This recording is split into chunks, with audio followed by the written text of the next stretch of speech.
Ladies and gentlemen, at 10 o'clock last night, the scoreline was Man United 1, Brentford 1. Typical Man United, isn't it? Win against Liverpool, but can't even beat Brentford the next week. I honestly don't know how much longer I can take this shit. This club is actually going to drive me insane. 7 games we've bottled the lead in now this season. 7. And we can't even act like we deserve the lead. Brentford had 31 shots. We had 11. They had 20 more shots than us. 31 shots we let them have. That's nearly Liverpool territory. Twice this season we've let a team have 30 plus shots against us. And twice we've come away with a draw. Maybe I should be happy with the draw. Fucking hell. I'm embarrassed to say this because against Brentford we should be getting nothing but 3 points. But it was pure luck that we got 1 point. I mean, the final scoreline was 1-1. But if Brentford were more clinical with their chances, it could have been 5-1. 4 times they hit the woodwork. Why are we so inconsistently clinical against Brentford? Last season we only gave them about 36% possession, but they beat us 4-0. Last night United had more possession, but it wouldn't have come across that way because we got absolutely dominated. If it wasn't for Brentford hitting the post or the crossbar so many times and Onana's heroic double save, that game genuinely could have been 3 or 4-0 by the time extra time came around. If there's any positives, Mason Mount got his first goal for the club. Yay. And it definitely was a big moment for about 2 minutes, but typical United go and bottle the lead again. Now, unfortunately, there won't be a match reaction to the game coming out because I didn't record one. I was out in Blackpool for the majority of yesterday, so by the time the game actually kicked off, I had no way of watching it. I was just on the train back home. So all I could really do was check the score. For most of that train journey, I was just refreshing the scoreline and it kept saying 0-0. But 0-0 was certainly not an accurate reflection of the game. I had no idea how much Brentford were dominating us, but I certainly do after watching the highlights back. When I finally got that notification saying 1-0, 96 minutes, Mason Mount goal, I thought, oh my god, it's a typical Man United moment, you know, where the new player gets their first goal for the club in the form of a winner, and it's this massive moment for everybody involved. And I thought, oh my god, Mason Mount's first goal for the club has actually saved us from embarrassment in the 97th minute. Until I refreshed the scoreline and came back to reality, finding out that they'd equalised in another typical Man United moment,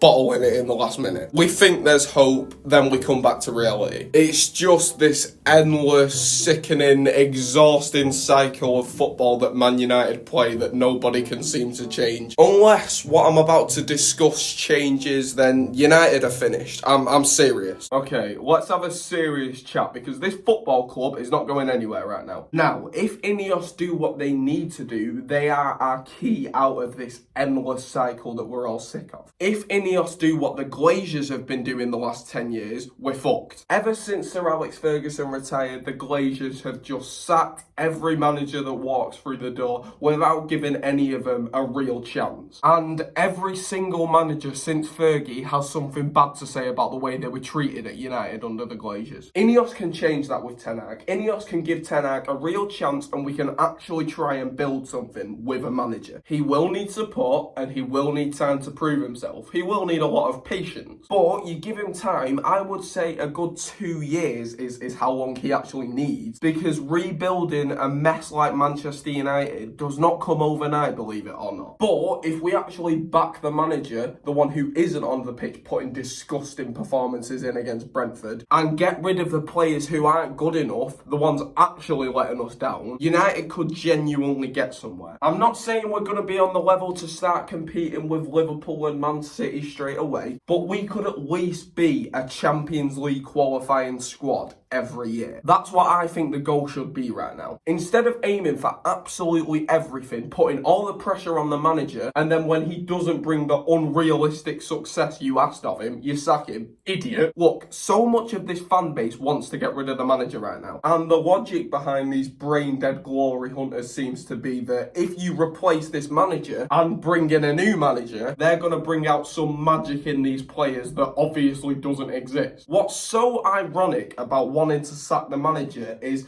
these players that have been on the pitch for Man United for 5 years now, like a few of them have been at the club a good 5 years. These players that can't do it have been at the club for longer than Ten Hag, yet you're still willing to give them a chance, and Ten Hag's the problem. Okay, so let me just get this straight. You've got players on the pitch that literally cannot play good football, and you're expecting a manager alone to make them world-class players. They are not those players. It's nearly been 11 years since Fergie left. 11 long years of this same endless cycle that we're all sick of, in which we keep sacking the manager and expecting their replacement to be God's gift to earth, and then the fans are in shock when the manager can't make the players absolutely perfect, even though the players have been far from perfect for the last decade anyway. What Ineos need to do to stop all of this nonsense is get rid of the players that aren't good enough, replace them, and then the manager has a decent chance. Then the manager can actually be judged fairly, because the players on the pitch are really good. And if they're not getting results, okay, maybe the blame isn't entirely on them. But the players we've got on the pitch are bad, so the results is on them. And I'm not saying I want every player on the pitch replaced. That isn't necessary, neither do United have the budget. But first of all, get a proper defence, because if Varane or Martinez are off the pitch, we don't have any centre-backs. Wan-Bissaka and Delo are both really good players that I really like, but I would suggest we need another full-back just for squad depth. Sort out the midfield. Casemiro's great, Mainoo's great, Bruno I would give a few months because he's really not been great this season, but he could get back in form, so I'd give him a chance. If he's not back in form by the summer, sell him, replace him, and again, just get a couple subs so you've got more depth for when your players get injured, because that's one of the main problems United have got. We don't play the best football when we've got our first full 11, but we're twice as bad if we're riddled with an injury crisis like we have been this year. And again, Ten Hag will get the blame for bad football, but he can't control who's injured. Finally, get rid of Rashford. He's nowhere near good enough. He doesn't take the job seriously. He's out sabotaging it, drinking, not good enough for United standards. Let Garnacho be the permanent left winger at Man United for the time being, because he is absolutely unbelievable, that lad. I love him. Rasmus is a great striker. He just needs more chances created for him. And put Ahmad on that right wing. Put Ahmad there, because Ahmad proved against Liverpool why he deserves the minutes. And with the changes I've made, I'm now looking at a very good Man United squad. But if my dream is to become a reality, because all we want is fucking results, like, I'm not even asking for good football anymore, because that's unrealistic to ask of these players. I just want wins. Sacking the manager will just repeat the whole thing, and we're just going to be 10 steps back again. Let's give Ten Hag a chance for the next couple of years. Not listen to the brain dead media and the journalists that for whatever reason want Ten Hag out. I don't know why they're pushing the Ten Hag out movement so much when Ten Hag's actually done pretty well for the circumstances he's been given. Ten Hag has now beaten Liverpool more times than Liverpool have beaten us under Ten Hag. We're most likely going to beat Coventry, and that will be our second FA Cup final in a row under Ten Hag. With what he's had, I think he's done really well. And the club's failure right now is to be blamed on the players and the players only. So let's give Ten Hag time, get rid of the players that shouldn't be here, and we can finally get somewhere.